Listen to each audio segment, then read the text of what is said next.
When I feel depressed, I feel useless about myself. I think that the life for me is so meaningless. The second thing is about hopeless. I feel everything is hopeless. Life is hopeless. The future is hopeless. No matter what I do, will be hopeless. Even though I had been a nurse, I didn't know what was happening. I couldn't understand it at all. I just felt I was in a really, really dark place that I could not get out of. When I'm down, I'm feeling so frightened and so insecure and so hopeless and helpless when I'm really down that just getting out of bed is a major achievement. There are lots of words to explain, but the feeling is not something you can explain. It's not a good feeling. About half of these people have felt like those people you just saw at some time. Feeling low, stressed out, worried, depressed, out of control is common. Think back to your class at school, a typical class of 30. Of these 30 people, 8 to 10 will experience significant low mood or anxiety at some time in their lives. The self-help system in this DVD has really worked for many, many people with low mood and depression. Give it a try, and it could help you live life to the full.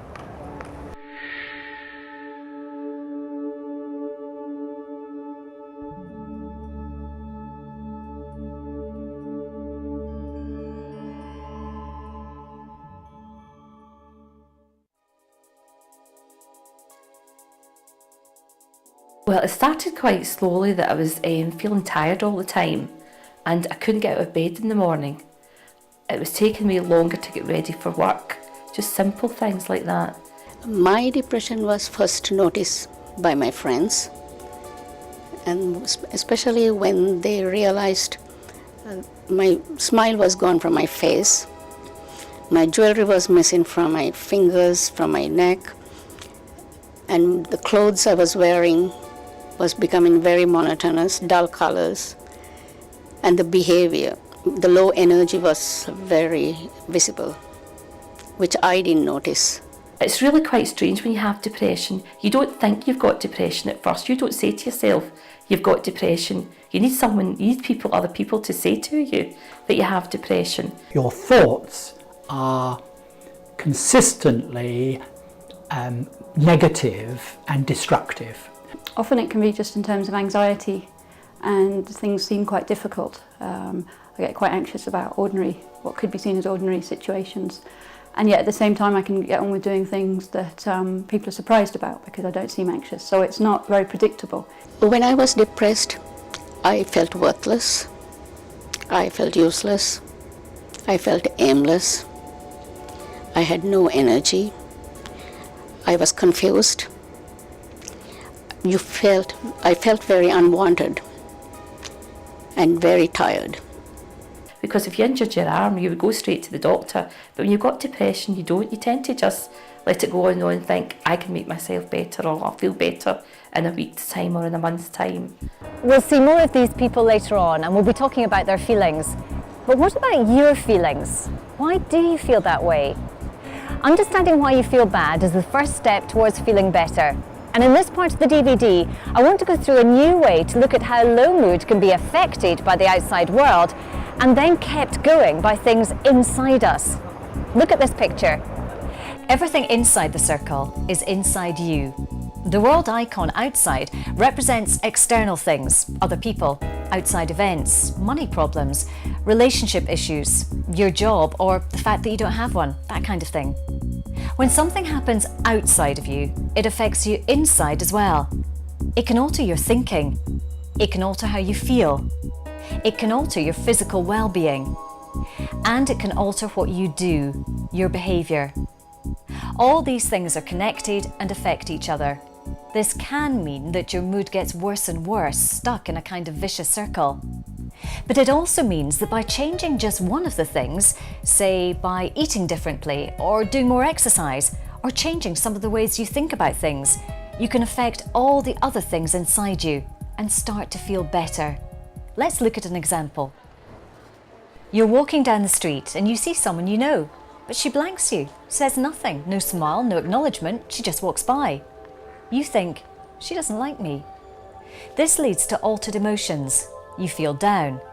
And then to altered behaviour. You go home and avoid other people's company. While you feel down, you notice altered physical sensations, a lack of energy, restlessness, or a sinking feeling.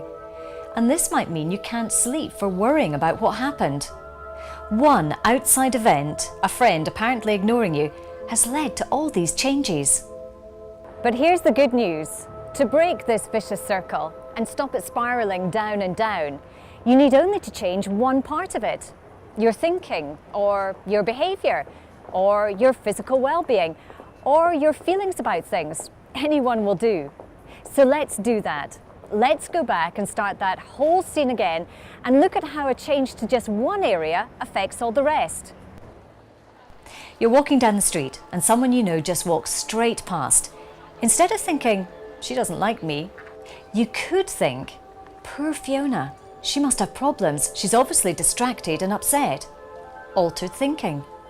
You're concerned, so you run after her to ask her how she is and if there's anything you can do to help. Altered behaviour. You feel good about yourself because you're trying to help someone else. Altered feelings. And physically, you're energised, more alert and strong. Here it is on the diagram. Altered thinking led to altered behaviour, led to altered feelings, led to an altered physical state. And of course, all those things are now helping each other to keep you feeling good. Those two scenarios illustrated a really important idea. It wasn't just the outside event that was the problem, it was my reaction to it that caused the upset and low mood. Fiona ignored me in both examples. It was simply by altering my thinking about that I was able to create a positive outcome for both of us. You don't have control over whether or not Fiona ignores you, or often over much else in the outside world. But you do have control over your response to those events. What you think, what you do, and how you feel are, to a very large extent, up to you. Okay, so that's the basic thinking behind this new self-help approach to feeling low. The next part of this DVD shows how easy it is to use the approach to help your situation and your low feelings. You'll find out how to solve problems, build your confidence, and start thinking helpfully instead of in ways that backfire. You'll learn how to sort out poor sleep patterns and see some easy ways to get yourself fitter and healthier. And you'll learn how to be more assertive, letting other people know what you want, but nicely.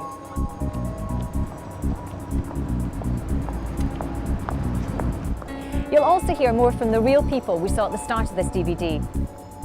See you later.